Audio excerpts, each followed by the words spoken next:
Hi, David Standing, co-founder of Accordant Partners, and I wanted to talk to you about the best, most effective profit drivers I know. So let's get started with a definition. Profit is the reward for risk taken in business. Business is the wealth-creating institution of society, and every business operates in order to earn a profit. The main goal of a business is making profit. A business may have other goals, but if they do not make profit, then they will have to end the business. Now, I often get asked by business owners, where are the profit maximisers? How do I get to the cash quickly? How can I accelerate my business plan? And I'm sure the thought crosses your mind more than once in a while. Go on, be honest with yourself. Now, I've spent a lifetime generating profits for shareholders of large institutions, private clients, for SMEs, and what I've learnt works for corner shops and billion-pound retailers. It works whether you sell traditional products, digital products or services, online, offline, startup, or mature second or third generation businesses.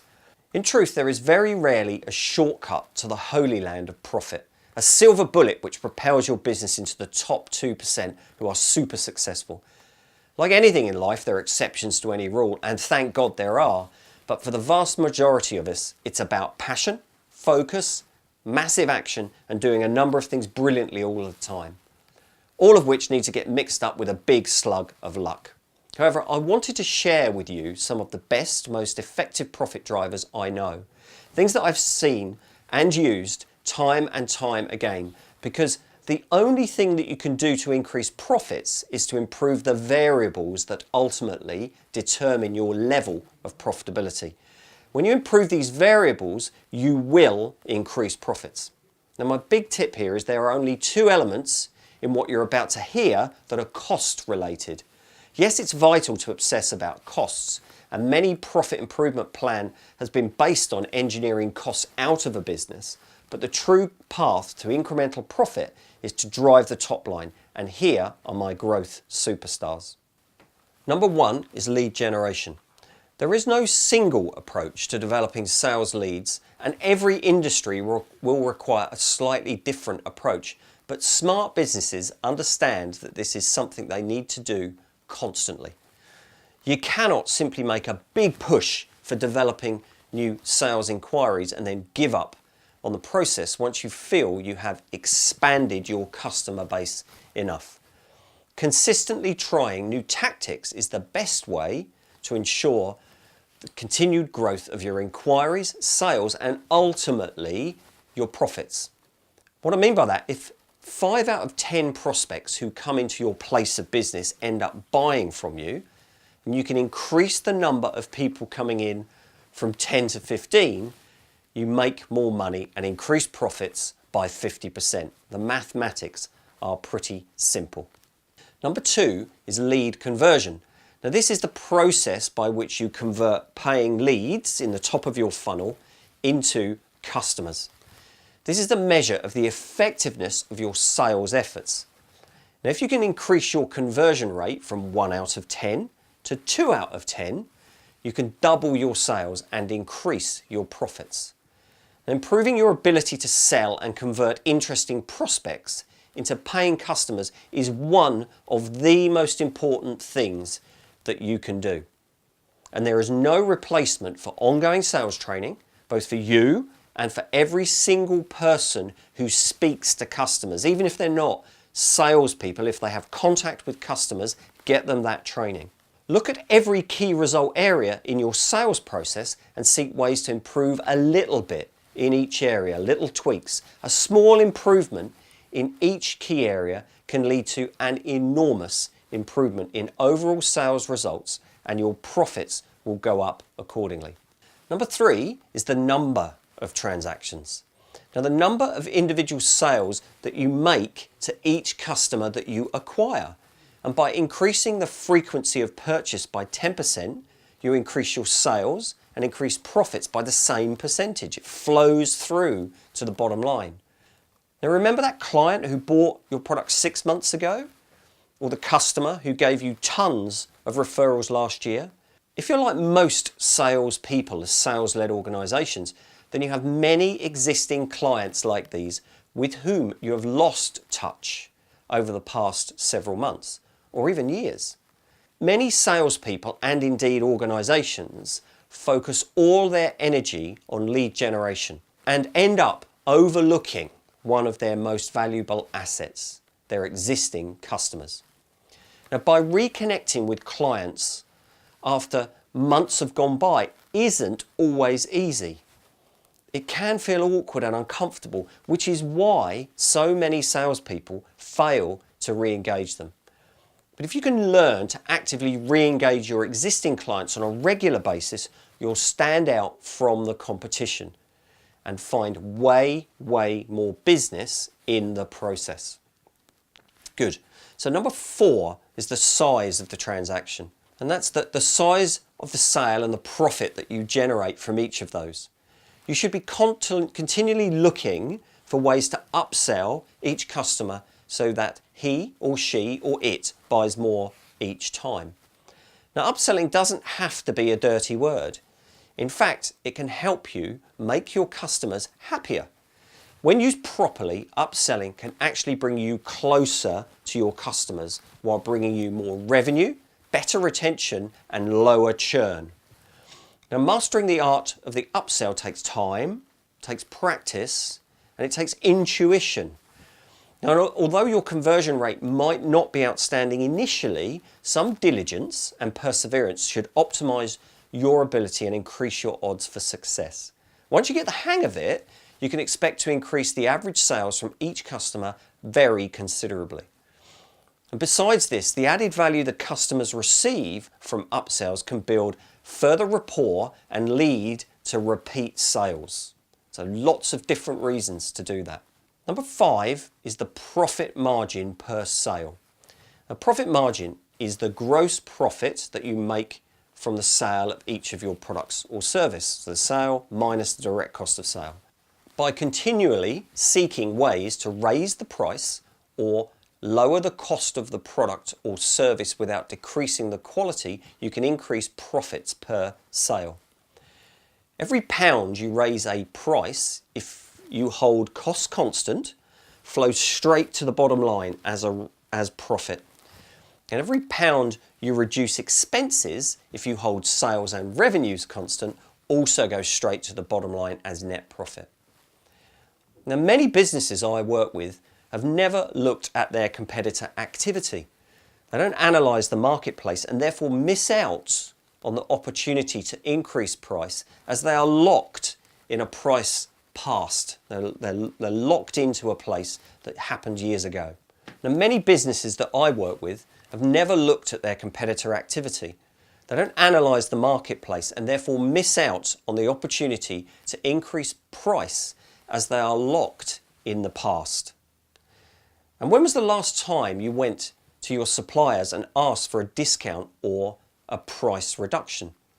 Just by asking the question, you'll be amazed about how many offer it up. You know, be fair. Say if we pay your bill more quickly, can we get a discount? Things like that. Be fair and equitable, but you'll be amazed what happens simply by asking the question. Number 6 is the cost of customer acquisition. And that's the amount you have to pay to acquire each customer. You should be continually seeking creative ways to improve your advertising, marketing and promotions so that it costs less to buy each customer. You need to be all over the numbers on this one. With Google Analytics, CRM systems, just to name 2, there is absolutely no reason why you cannot measure your CPA, cost per acquisition, every day and optimize your marketing activity accordingly. Now, this will impact and increase profits of your business dramatically, especially if you're really ramping up what you're spending to acquire new people into the top of your sales funnel. Number 7 is about increasing customer referrals. Now, it's been said that the biggest indicator of a firm's success is what percentage of its clients are referrals. But why are referrals so valuable? So clients who are referred tend to spend more, be less price sensitive, have fewer objections and be less risky. But I don't think you should wait for referrals to come to you sporadically. You should instead proactively seek them no matter what industry you are in. If you take the time to develop referrals, you'll get more qualified prospects for the simple fact that people hang out with others like themselves. This cuts the sales cycle to a much shorter time frame. You will also virtually eliminate objections of the ilk that the prospect doesn't trust you, because trust is already built in thanks to your referrer. So number 8 is premium products. I'm a massive fan of these. Do you offer a premium product? You see, most businesses I work with, around 5 to 10% of their customers will pay more for a premium priced product or service if you make it available to them. Now, a premium pricing strategy involves setting the price of a product or service higher than similar products. So do you offer a premium product? I bet I know the answer to that question. You see, the problem is, in most businesses, there is no premium product made available. And so that money never ever gets spent. The money's there, it's in the customer's pockets, because not everybody wants to buy the cheapest. It's not about a continued race to the bottom.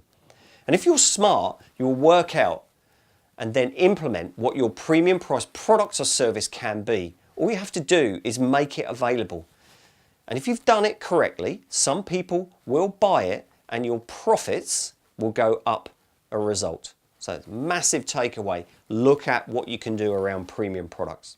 Number 9 in our profit drivers is the power of continuity pricing models. Because with many businesses, on the first day of the month, revenue starts at 0. Does that sound familiar? Does that feel like it's your business? Now this places an enormous strain at so many different levels. Cash flow, sales, lead generation, they all have to be 100% focused to keep the hamster wheel moving at high octane. Now I'm not saying that there should not be a laser-like focus on new sales, but creating ongoing revenue streams brings a very, very important magic to any business. The continuity pricing models or recurring revenue models are different because they are not a one and done transaction. With continuity pricing models, you provide a product or service and then bill the customer either monthly, quarterly or yearly until the customer tells you to stop. Now, by implementing continuity pricing, it allows you to have predictable revenue month after month that increases over time. And you know when you begin the month what you've already got in your pipeline. A very good place to be. Number 10 is about overcoming objections effectively. Now, every prospect you speak to has sales objections or reasons they're hesitant to buy your product. Why are sales objections unavoidable? Well, because if the buyer didn't have any reservations about your solutions, price, value, relevance to their situation, or their purchasing ability, they would have already bought it, wouldn't they? So to be successful, you must learn how to both discover and resolve these objections. Objections are an inevitable part of sales. Some are legitimate reasons to disqualify, while others are simply an attempt to brush you off. But as long as you're familiar with the common objections and equipped, that's the key word, to answer them, you'll be able to distinguish between prospects who have the potential to be good customers and prospects with whom you really need to be parting ways. Your profits will go up a result, I promise you. And finally, I want to talk about focus and intensity. Now, focus, have you noticed that the ability to stay focused is becoming very rare? People can't even watch a TV channel without changing channels. They can't stay for 1 minute in quiet thought without scrolling through their smartphones. We easily become distracted even by the smallest of things. And absolutely the same applies in business. We can become very short-sighted, chasing after every shiny brand new object that comes along. So my advice to you is don't fall into this trap. Keep your eyes on the main plan and keep your entire team focused on what really matters. Identify and obsess about high value tasks. We talk a lot about that in sales on a daily basis. Those tasks that are really going to shift the dial for you, the big ones that are going to make a difference. And as far as intensity, when you purposely direct your intensity to things that matter and give unimportant things a really wide berth, your momentum grows. And intensity and passions are two of the hallmarks of maintaining momentum in business. If you pursue your goals with great intensity, you become unstoppable.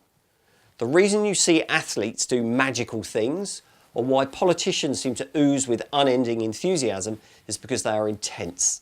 They're passionate about what they do and they don't get distracted by what people think. Now, business is absolutely the same. Now, the key to creating unstoppable momentum is to remain focused and intense for a long, long time. Now, show me an entrepreneur who can stay focused with intensity for a whole year, and I'll show you an unstoppable person whose success and ultimately profits are going to increase exponentially. So there you have it, 12 of the best, most effective profit drivers I know. How many of them are you doing?